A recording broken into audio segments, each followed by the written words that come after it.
মানসিক স্বাস্থ্য ব্যাধি শব্দটা শুনলেই কেমন যেন একটু জটিল মনে হয়, তাই না? কিন্তু এর বেসিক কিছু জিনিস বোঝা কিন্তু খুবই জরুরি।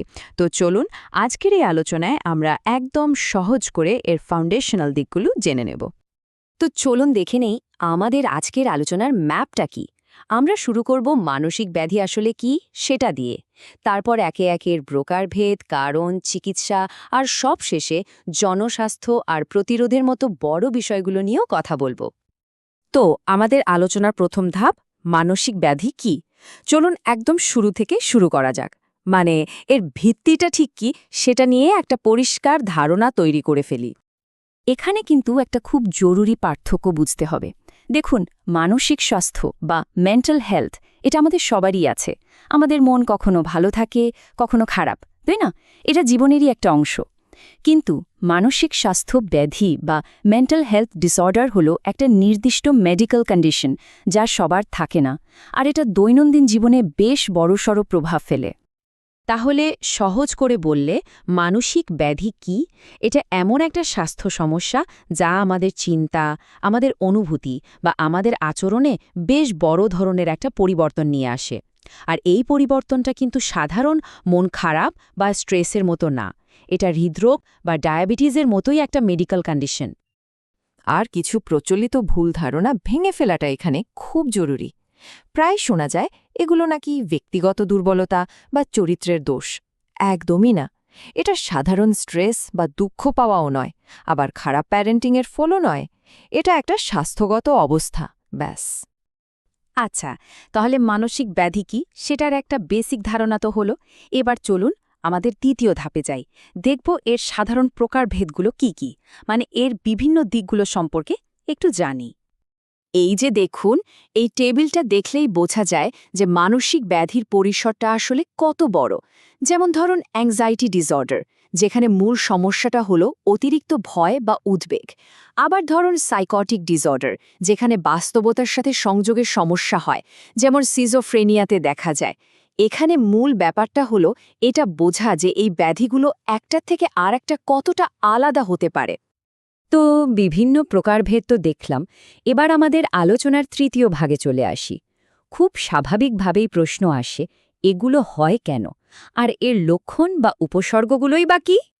দেখুন, এর কোনো একটা সিঙ্গল কারণ কিন্তু নেই। ব্যাপারটা বেশ জটিল। এটা আসলে অনেকগুলো জিনিসের একটা মিশ্রণ। যেমন ধরুন, জেনেটিক্স বা পারিবারিক ইতিহাস একটা বড় ফ্যাক্টর। আবার আমাদের ব্রেনের বায়োলজিক্যাল গঠনও একটা কারণ। এর সাথে যোগ হয় জীবনের নানা রকম আঘাতমূলক অভিজ্ঞতা, এমনকি আমাদের সামাজিক বা অর্থনৈতিক অবস্থাও এর পেছনে বড় ভূমিকা রাখে। আর এই কারণগুলোই কিন্তু নানা রকম উপসর্গের মাধ্যমে প্রকাশ পায়। এগুলোকে আমরা ৩ ভাগে ভাগ করে দেখতে পারি। যেমন আবেগজনিত উপসর্গ হতে পারে, যেখানে হয়তো কেউ সারাক্ষণ দুঃখে ডুবে থাকছে। আবার কগনিটিভ বা জ্ঞানীয় উপসর্গ হতে পারে, যেমন মনোযোগ দিতে খুব সমস্যা হওয়া। আর আচরণগত উপসর্গের মধ্যে তো ঘুম বা খাওয়ার অভ্যাসে বড়সড় পরিবর্তন আসতেই পারে। আচ্ছা, কারণ আর লক্ষণ তো বোঝা গেল, কিন্তু যখন এই অবস্থাগুলো দেখা দেয় তখন কি হবে? এখানেই আসছে আমাদের চতুর্থ ভাগ, রোগ নির্ণয় ও চিকিৎসা, মানে ম্যানেজমেন্টের পথে কিভাবে এগোনো হয়। এই রোগ নির্ণয়ের প্রক্রিয়াটা কিন্তু বেশ গোছানো। প্রথমে একটা শারীরিক পরীক্ষা করা হয়, এটা নিশ্চিত করার জন্য যে অন্য কোনো শারীরিক রোগের কারণে সমস্যাটা হচ্ছে না। তারপর হয় একটা সাইকোলজিক্যাল ইভ্যালুয়েশন, যেখানে চিন্তা, অনুভূতি, আচরণের ধরন নিয়ে বিশদ আলোচনা করা হয়। আর সবশেষে কিছু স্ট্যান্ডার্ড প্রফেশনাল ম্যানুয়াল ব্যবহার করে ফর্মাল ডায়াগনোসিসটা করা হয়। এই যে ম্যানুয়ালের কথা বললাম, পেশাদাররা মূলত দুটো প্রধান ম্যানুয়ালের ওপর নির্ভর করেন। একটা হলো DSM-5, যেটা আমেরিকান সাইকাইট্রিক অ্যাসোসিয়েশন প্রকাশ করে, আর আরেকটা হলো ICD-11, যেটা বিশ্ব স্বাস্থ্য সংস্থা বা WHO এর। এই ম্যানুয়ালগুলো থাকার সুবিধা কি? সুবিধা হলো সারা বিশ্বের ডাক্তার আর গবেষকরা একটা কমন ভাষায় কথা বলতে পারেন, যেটা সঠিক রোগ নির্ণয় আর চিকিৎসায় খুব সাহায্য করে। আর চিকিৎসার ক্ষেত্রে মনে রাখতে হবে, ওয়ান সাইজ ফিটস অল বলে কিছুই নেই। এটা পুরোপুরি নির্ভর করে ব্যক্তির প্রয়োজনের ওপর। চিকিৎসার মধ্যে অনেক কিছুই থাকতে পারে, যেমন সাইকোথেরাপি বা টক থেরাপি তো আছেই, আবার প্রয়োজনে মেডিকেশনও ব্যবহার করা হয়। এর সাথে লাইফস্টাইল পরিবর্তন, যেমন ব্যায়াম, ঘুম, ঠিকঠাক খাওয়া দাওয়া, এগুলো কিন্তু চিকিৎসারই অংশ। তো ব্যক্তিগত পর্যায় থেকে এবার চলুন একটু জুম আউট করি আমাদের শেষ ভাগ জনস্বাস্থ্য ও প্রতিরোধ মানে গ্লোবালি এই সমস্যাটার প্রভাব কতটা আর পাবলিক হেলথ লেভেলে এটা নিয়ে কী ধরনের কাজ হচ্ছে। সংখ্যাটা দেখুন একবার ৯৭ কোটি, মানে বিশ্বজুড়ে প্রায় ৯৭০ মিলিয়ন মানুষ। আরেকভাবে বললে প্রতি ৮ জনের মধ্যে প্রায় একজন কোনো না কোনো মানসিক স্বাস্থ্য ব্যাধি নিয়ে জীবনযাপন করছেন। এই সংখ্যাটাই বলে দেয় এটা কতটা বড় একটা গ্লোবাল হেলথ প্রায়োরিটি। আর এই বিশাল সংখ্যার মধ্যে সবচেয়ে কমন কোনগুলো জানেন? অ্যাংজাইটি বা উদ্বেগজনিত ব্যাধি আর ডিপ্রেশন বা বিষণ্ণতা। বিশ্বের জনসংখ্যার একটা বিরাট অংশ এই দুটো সমস্যায় ভুগছেন। তাহলে একটা খুব গুরুত্বপূর্ণ প্রশ্ন হল, কখন সাহায্য চাইতে হবে? এই লক্ষণগুলো খেয়াল রাখাটা খুব জরুরি।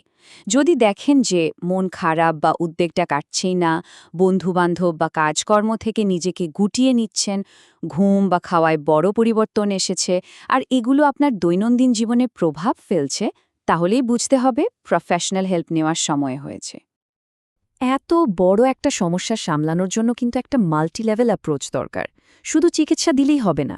এর মধ্যে যেমন জনসচেতনতা তৈরি করা আছে, তেমনি আছে কমিউনিটিতে একটা সাপোর্টিভ পরিবেশ তৈরি করা, এমনকি কর্মক্ষেত্রেও ভালো পলিসি থাকা দরকার।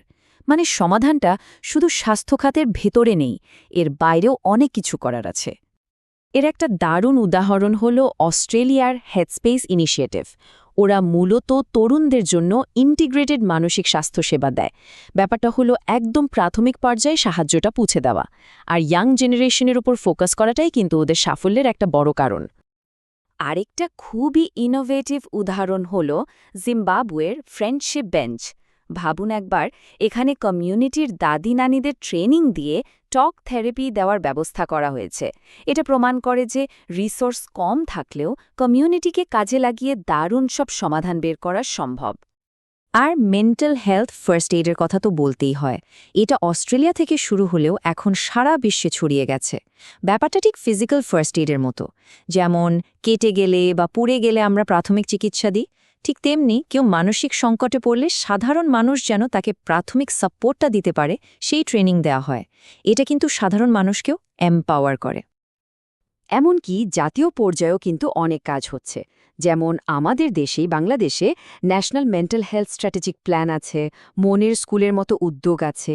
এগুলো মানসিক স্বাস্থ্যকে দেশের পলিসি আর শিক্ষা ব্যবস্থার সাথে জুড়ে দেওয়ার চেষ্টা করছে। সব আলোচনার শেষে একটা প্রশ্ন আমাদের সবার জন্য থেকে যায়। ব্যক্তিগত চিকিৎসার বাইরে গিয়ে আমরা সবাই মিলে আমাদের কমিউনিটিকে কিভাবে আরও বেশি মেন্টালি হেলদি করে তুলতে পারি, কিভাবে সবার জন্য একটা সাপোর্টিভ পরিবেশ তৈরি করতে পারি। ভবিষ্যতে পথটা হয়তো এই সম্মিলিত চেষ্টার মধ্যেই লুকিয়ে আছে।